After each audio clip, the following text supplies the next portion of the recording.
Hello बच्चों, good afternoon and welcome to everyone of my YouTube channel. My channel name is BM Physics.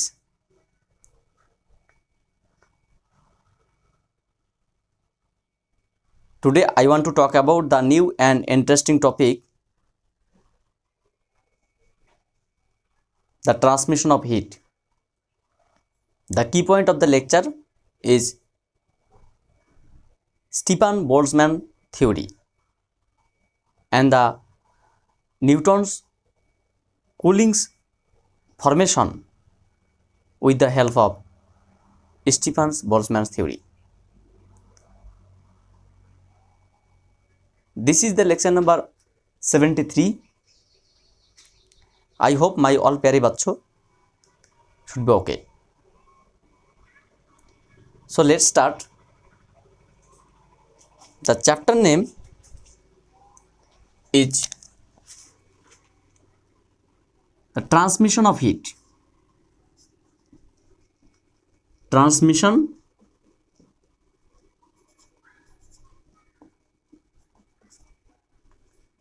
of heat.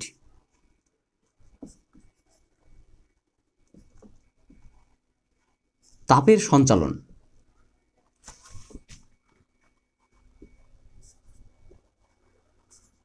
তাপের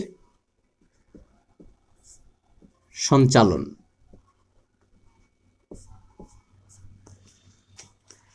আজকে আমাদের যে আলোচ্য বিষয় সেটা হচ্ছে কি পয়েন্ট যদি বলা যেতে পারে, কি পয়েন্টস সেটা হচ্ছে গিয়ে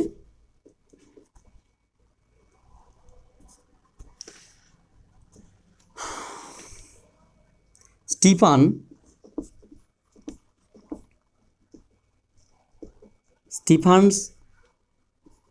and Stefan Boltzmann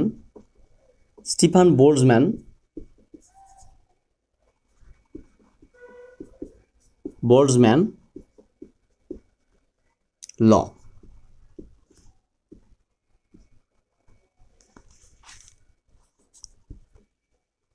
And Newton's Coulomb's law. Newton's Coulomb's law from Stefan Boltzmann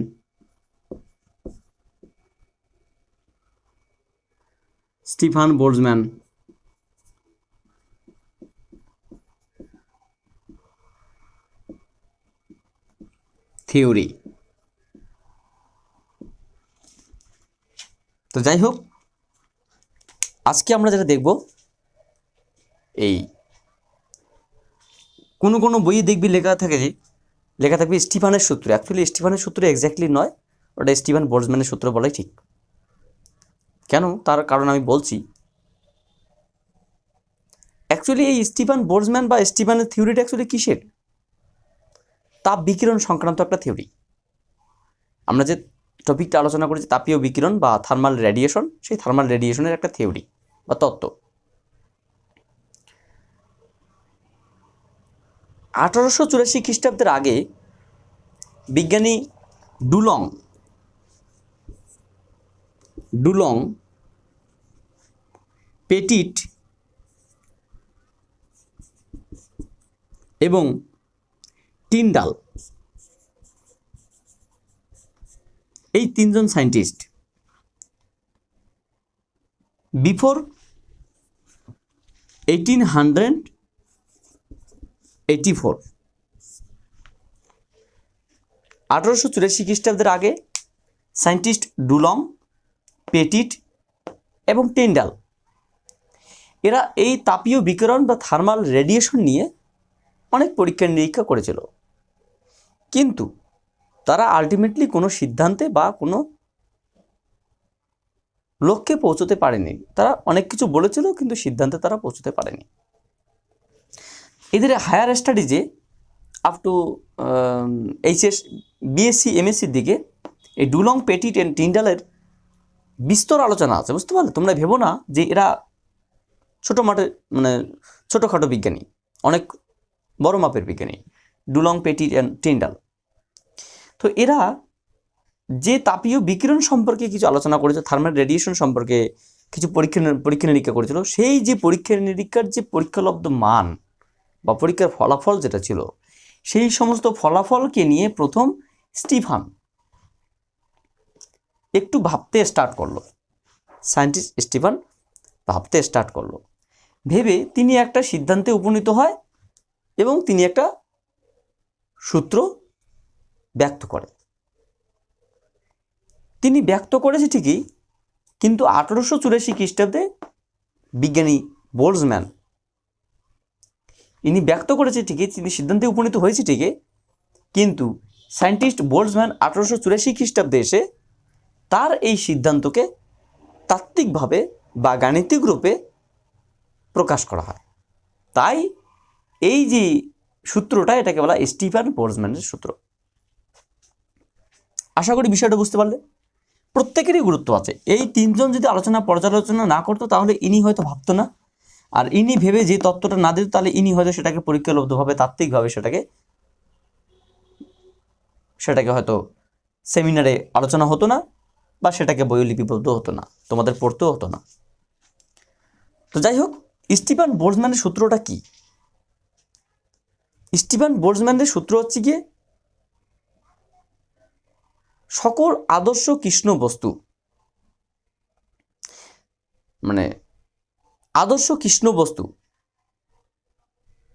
আদর্শ কৃষ্ণ বস্তু দ্বারা যে তাপের বিকিরণ ঘটে, সেই বিকিরণজনিত শক্তি বস্তুর প্রতি একক ক্ষেত্রফলে প্রতি একক সময়ে সেই বস্তুর পরম উষ্ণতার চতুর্থ ঘাতের সমানুপাতিক হয়। দেখো আমরা কি বললাম, according to Stefan Boltzmann's law, Stefan বোলজম্যানের সূত্র অনুসারে কোনো আদর্শ কৃষ্ণ বস্তু দ্বারা বিকিরিত তাপের বিকিরণ শক্তির মান, কোনো একটি আদর্শ কৃষ্ণ বস্তু দ্বারা বিকিরণ শক্তির মান, সেই কৃষ্ণ বস্তুর যে পৃষ্ঠতলের ক্ষেত্রফল থাকবে তার ক্ষেত্রফলের প্রতি একক ক্ষেত্রফলে প্রতি একক সময়ে সেই আদর্শ কৃষ্ণ বস্তুর পরম উষ্ণতা চতুর্থ ঘাতের সমানুপাতিক হয়। আচ্ছা, বিষয়টাকে যদি একটু ম্যাথামেটিক্যালি লেখা যায় তাহলে কি দাঁড়াবে? তাহলে অ্যাকর্ডিং টু স্টিফান বোলজম্যান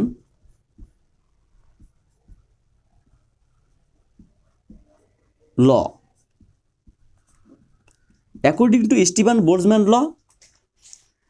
কোনো একটি বস্তু, সাপোজ কোনো একটা বস্তু আছে, ভালো করে বোঝার চেষ্টা করে। অ্যাকচুয়ালি লটা দেখে অনেকে বুঝতে পারছে না কি বিষয়টা। এটা একটা বস্তু, কি বস্তু? It is a perfectly black body, আদর্শ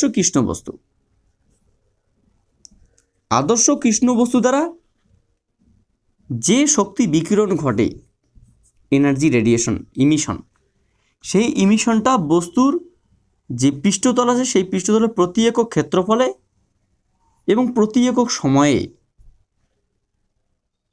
সেই বস্তু যদি পরম উষ্ণতা থাকে টি, তাহলে এই বিকিরণ শক্তি পরম উষ্ণতা চতুর্থ ঘাতের সমানুপাতিক হয়।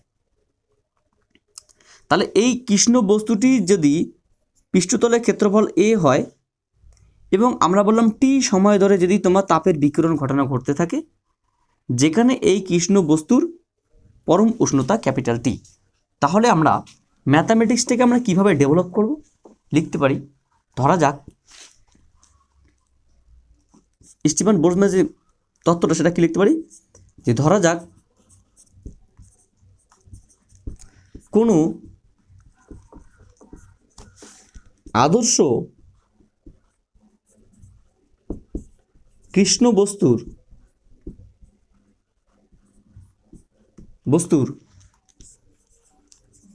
পরম উষ্ণতা ক্যাপিটাল টি, ওই আদর্শ কৃষ্ণ বস্তুর আদর্শ কৃষ্ণবস্তুর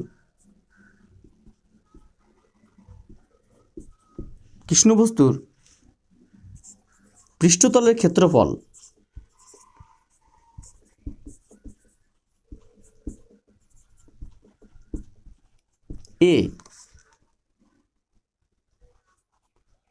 এ হলে টি সময়ে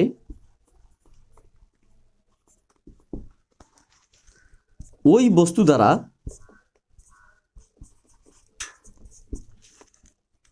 দ্বারা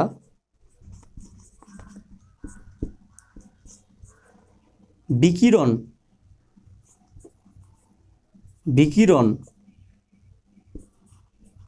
জনিত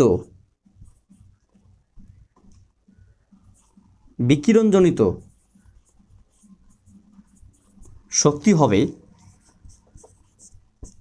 1 E proportional to বিকিরণজনিত শক্তি হবে 1 E proportional to A পৃষ্ঠতলের ক্ষেত্রফলের সমানুপাতিক। অর্থাৎ কোনো আদর্শ কৃষ্ণ বস্তুর পৃষ্ঠতলের ক্ষেত্রফল যত বেশি হবে তার তাপীয় বিকিরণ তত বেশি হবে, এনার্জি রেডিয়েশন তত বেশি হবে। 2 আমরা বলতে পারি যত সময় ধরে একটা নির্দিষ্ট তাপের কোনো একটি কৃষ্ণ বস্তু যত সময় ধরে তাপ বিকিরণ করবে তত বেশি বেশি শক্তি বিকিরণ করবে, তার সময়ের সঙ্গে সমানুপাতিক। এবং আর কি বলা হয় যে তার পরম উষ্ণতা চতুর্থ ঘাতের সমানুপাতিক। তাহলে according to Stefan and Boltzmann law we can write or according to variation property, so from 1, 2 and 3 we get 1, 2 এবং 3 থেকে আমরা পাই কি পাবো যে E proportional to AT T to the power 4, যেখানে টিটা হচ্ছে তোমার টাইম আর ক্যাপিটাল টিটা হচ্ছে তোমার টেম্পারেচার বা পরম উষ্ণতা, এটা হচ্ছে পৃষ্ঠতলের ক্ষেত্রফল। তাহলে আমরা এটাকে একটু যদি ম্যাথামেটিক্সটাকে একটু ক্যালকুলেশন করি তাহলে কি দাঁড়াবে, সমানুপাতিক ধ্রুবক যদি আমরা তুলে দিই, or E is equals to sigma A small t T to the power 4, যেখানে where sigma is the Stefan constant,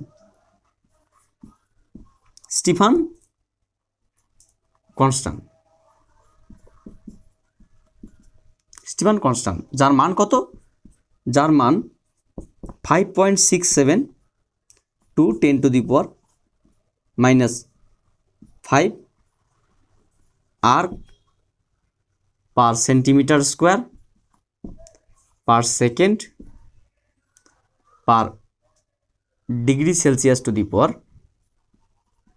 4। এসাইতে আমরা এটাকে লিখতে পারি 5.67 to 10 to the power -8 joule per meter square per second per Kelvin to the power,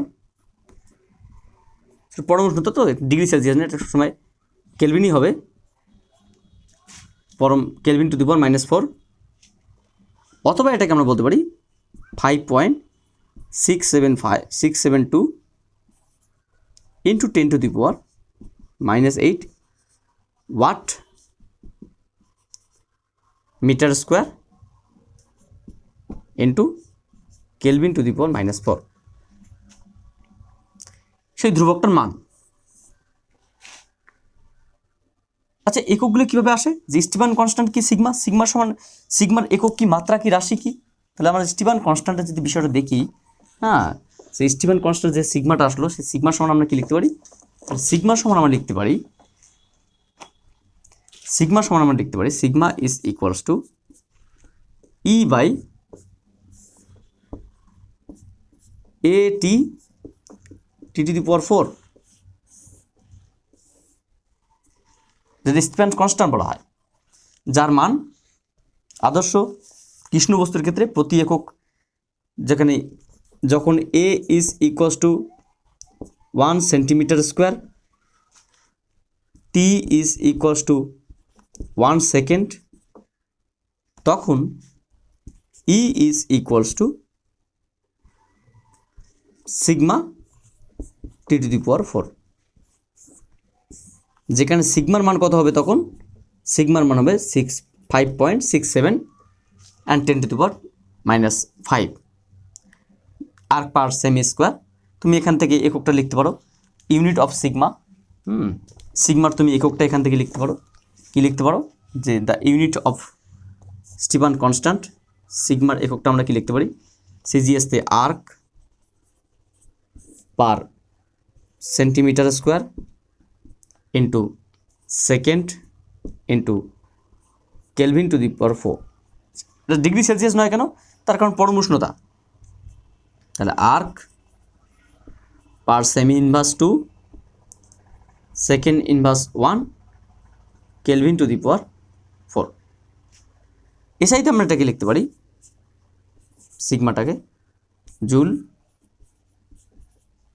per metre square second kelvin to the power 4। That means joule metre inverse 2 second inverse kelvin to the power 4, kelvin to the power 4।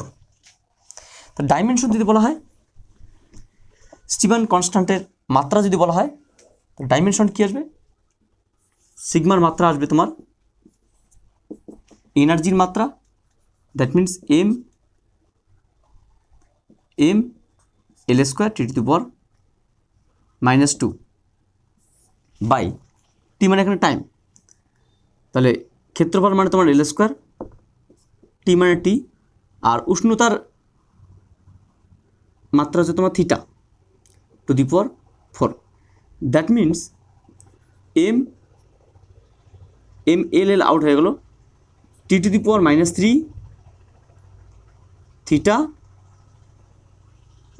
Theta to the power -4। এটা হচ্ছে তোমার Stephen কনস্ট্যান্টের মাত্রা। তো এটা হচ্ছে তোমার Stephen কনস্ট্যান্টের মাত্রা। তাহলে একক মাত্রা রাশি সম্পর্ক আমরা সব জানলাম। এবার আমরা একটা জিনিস জানবো এখানে, যে স্টিফেন বোল্টজম্যানের সাহায্যে নিউটনের যে কুলিং ল বা নিউটনের শীতলীকরণের সূত্র, যদিও এই কুলিং লয়ের আলাদা একটা, নিউটনের শীতলীকরণের সূত্র একটা আলাদা থিওরি আছে, তার ম্যাথামেটিক্স রয়েছে, সেই বিষয়টা আমরা পরবর্তীতে দেখছি। তার আগে আমরা এই স্টিফেনের সূত্র থেকে আমরা সেই বিষয়টা আলোচনা করব। দেখা যাক টাইম টেবিলটা কীরকম আছে। টাইম ঠিক আছে 18 মিনিট। তো সো ঠিক আছে, আমরা এটা আলোচনা করি, তারপরে আমরা পরবর্তী বিষয়টা দেখব। তো আমরা এখন যে বিষয়টা আলোচনা করব সেটা কি, Newton's cooling law with the help of Stefan Boltzmann theory. তাহলে নিউটনের শীতলীকরণের সূত্রটা আমরা প্রতিষ্ঠা করব স্টিফেন বোল্টজম্যানের সূত্রের সাহায্যে। খুব সিম্পলভাবে বোঝার চেষ্টা করো, আমি তোমাদের বলছি, একদম খুব সিম্পলভাবে বোঝার চেষ্টা করো। এই বিষয়টা আমরা পরবর্তীতেও শিখব। ধরো না, এটা একটা পরিবেশ, আমি এটা একটা পরিবেশ বানালাম, পুরো ইউনিভার্স। এটা না বলে আমি এটাকে পুরোটাকে পরিবেশ বলতে পারি, দরকার নেই। পুরো একটা পরিবেশ, যে পরিবেশের টেম্পারেচার হচ্ছে তোমার T0, মানে সারাউন্ডিংসের টেম্পারেচার, এটা কি সারাউন্ডিং টেম্পারেচার।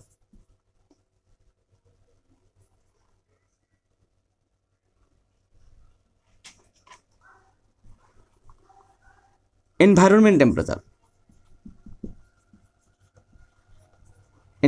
টেম্পারেচার,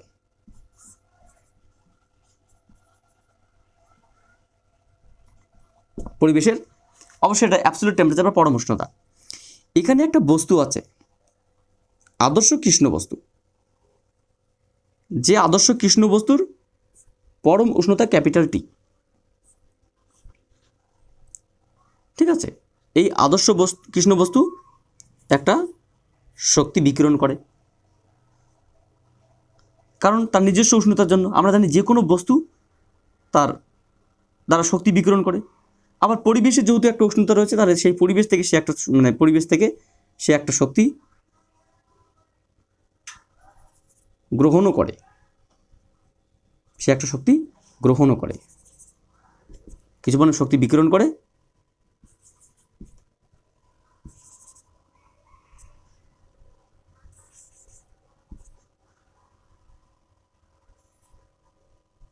গ্রহণও করে।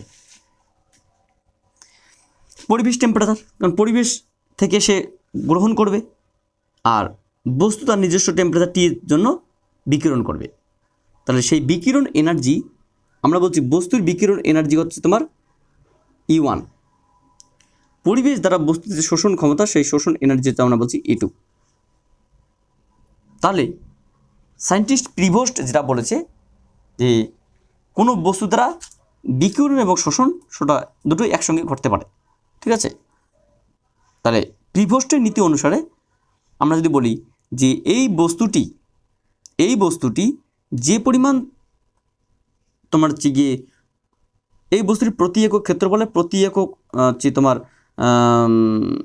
সময়ে একক ক্ষেত্রফলে যখন বা প্রতি একক সময় প্রতি একক ক্ষেত্রফলে যে পরিমাণ এনার্জি রেডিয়েশন করেছে, সেটা আমরা বলতে পারি E1 is equals to sigma T⁴। কারণ আমরা জানি স্টিফানের সূত্র অনুসারে আমরা সিগমা E⁴ যখন কি প্রতি একক ক্ষেত্রফলে একক সময়, নাহলে আমরা AT থাকবে, অসুবিধা নেই, কোনো ব্যাপার না। আবার এই বস্তুটি পরিবেশ থেকে যে পরিমাণ তাপ গ্রহণ করেছে, বিকিরণ জনিত শক্তি গ্রহণ করেছে, সেটা কত E2, সেটা কত হবে সিগমা T⁴। যদি এমন হয় যে পরিবেশের টেম্পারেচারটা বস্তুর টেম্পারেচার থেকে কম, যদি এমনটা হয় যে body temperature is greater than that of the surrounding temperature, যদি পরিবেশের টেম্পারেচার থেকে বস্তুর টেম্পারেচারটা বেশি হয়, তাহলে নেট যে ঘটনাটা ঘটবে সেটা কিন্তু আলটিমেটলি বস্তুটা একটা তাপ কিন্তু বা একটা তাপীয় শক্তি বা একটা বিকিরণ কিন্তু করতেই থাকবে। তাহলে সেই বিকিরণটা কত হবে? সেই বিকিরণটা হবে তোমার হচ্ছে গিয়ে E ইজ ইকুয়ালস টু বা রেজাল্টেন্ট E হবে is equals two E1 minus E2। এটা কিন্তু তোমার প্রিভোস্টের বক্তব্য অনুসারে। তাহলে আমরা এখানে কি লিখতে পারি?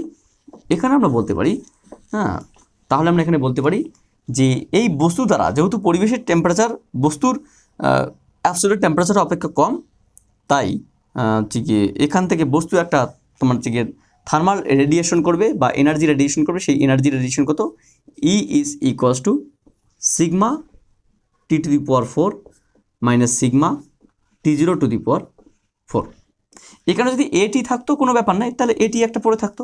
যদি এমনটা হতো প্রতি একক ক্ষেত্রফল না বলে যে কোনো ক্ষেত্রফল বলতাম আমরা, যে কোনো ক্ষেত্রফল A ক্ষেত্রফলে এবং T সময় দ্বারা ঘটনা ঘটতো, তাহলে এই A ক্ষেত্রফলে T সময় দ্বারা শোষণ ঘটতো, এটা বিকিরণ, এটা পরিবেশ থেকে শোষণ। তাহলে কি আসতো?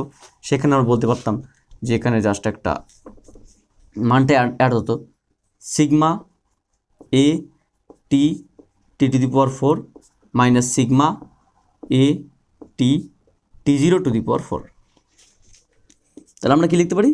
Sigma AT common from the whole part, then we can write T⁴ minus T⁴। যেখানে T হচ্ছে তোমার বডি টেম্পারেচার অ্যান্ড T0 হচ্ছে তোমার surrounding temperature of the surrounding absolute temperature of the system. তাহলে আমরা কি লিখতে পারি? সিগমা AT ইন্টু, এটাকে আমরা চাইলে লিখতেই পারি T² plus T⁴² into T² minus T⁴²। Similar হইতে আমরা বলতে পারি সিগমা AT ইন্টু, এটাকে আমরা লিখতে পারি T² প্লাস T⁴², এটাকে আমরা লিখতে পারি T plus T0 into T minus T0। সাধারণ সূত্র, যদি নিউটনের শীতলীকরণের ক্ষেত্রে আমরা বলতে পারি যদি পরিবেশ এবং বস্তুর মধ্যে উষ্ণতার পার্থক্য খুব কম হয়, যদি এমনটা হয়, if T nearly equals to T0, হ্যাঁ, ভেরি স্মল, বা আমরা বলতে পারি T minus T zero is very small, very small, পার্থক্যটা খুবই কম, অথবা টি নিয়ারলি ইকুয়ালস টু, প্রায় সমান, নিয়ারলি ইকুয়ালস টু টি জিরো, এবং অবশ্যই টিটা কিন্তু টির থেকে, অবশ্যই টিটা কিন্তু তোমার টি জিরো থেকে একটু বেশি, ঠিক আছে, একটু বেশি, একটু বেশি, এবং সেটা স্লাইড ভেরি স্মল, এবং সেটা প্রায় সমানের কাছাকাছি। তাহলে আমরা বলতে পারি এখান থেকে, তাহলে বলতে পারি E is equals sigma A small T into, তাহলে এই দুটোকে আমরা লিখতে পারি, এই দুটোকে আমরা লিখতে পারি 2t0 স্কোয়ার, t0 সেম, প্রায় সেম, এটাকে আমরা লিখতে পারি 2t ইন্টু 2t0, এবং এটাকে আমরা কি লিখতে পারি t মাইনাস t0। তোমাদের প্রশ্ন হতো স্যার এটা তো জিরো না, এটাকে ভেরি স্মল ভ্যালু, বাট এটা কি আসলো প্রায় সমান, এই জন্য আমরা এইভাবে লিখলাম। তাহলে আমরা লিখতে পারি যে 4 sigma A T into t0 two the power 3 into T minus t0। এই প্রত্যেকটা পার্ট, এটা সারাউন্ডিং টেম্পারেচার, এটা ফিক্সড, এটা প্রত্যেকটা পার্ট যদি ফিক্সড হয়, একক ক্ষেত্রফল, একক সময়, প্রত্যেকটা পার্ট যদি ফিক্সড হয়, তাহলে আমরা বলতে পারি যে E proportional to T minus t0, বা আমরা বলতে পারি যে E is equals to sigma epsilon naught into T minus t0, যেখানে এপসিলন নটটা কি, এখানে এপসিলন নটটা যে তোমার হচ্ছে গিয়ে অ্যাকচুয়ালি সিগমা বাদ দিয়ে বাকি সবটা পার্ট, মানে সিগমা বাদ দিয়ে অ্যাকচুয়ালি এপসিলন নটটা কী হবে, এখানে এপসিলন নটটা হবে তোমার, যেখানে এপসিলন নট হচ্ছে কি তোমার, এটাকে বলা এপসিলন নট, ঠিক আছে, পরবর্তী জন্মে এটাকে বলা epsilon not, EPSLON not, epsilon not. এটা তোমাদের ক্লাস 12-এর সেকেন্ড চ্যাপ্টারে এ নিয়ে বিস্তারিত আলোচনা হবে, এপসিলন নট সময় জানার দরকার নেই, এটার নাম হচ্ছে এপসিলন নট, যেটাকে এই দিয়ে নামকরণ করা হয়, বা 4AT0 টু দি পাওয়ার 3, এটা একটা কনস্ট্যান্ট, ঠিক আছে। যে কনস্ট্যান্টের মান কত, যে কনস্ট্যান্টের মান আমরা দেখেছিলাম যে হচ্ছে তোমার যেটা আমরা পেয়েছিলাম, ঠিক আছে, হ্যাঁ, সারাউন্ডিং টেম্পারেচার এরকম দেখেছিলাম, তো অ্যাকচুয়ালি যেটা পেয়েছিলাম ওটা না, সরি, ওটা তোমার স্টিফান কনস্ট্যান্ট বলা হয়, এটা একটা কনস্ট্যান্ট পার্ট। তাহলে এইভাবেই যদি পরিবেশ এবং বস্তুর মধ্যে উষ্ণতার পার্থক্য খুব কম হয়, তাহলে আস্তে আস্তে বিকিরণ করবে, এবং সেটা কি শীতলীকরণের দিকে যাবে, মানে পার্থক্য যদি খুব কম হয়, তাহলে সেই শীতলীকরণ পার্টটা ঠিক এইভাবে ঘটবে। এটাকে বলা হয় স্টিফান বোলজম্যানের নিউটনের শীতলীকরণের রূপ। তো আমরা এই শীতলীকরণের রূপ আরও একটা আছে, সেটা পারলে আমরা দেখব পরবর্তী লেকচারে, না হলে আমরা এই চ্যাপ্টারে ম্যাথামেটিক্স স্টার্ট করব। So thank you for watching my video and wait for my next class.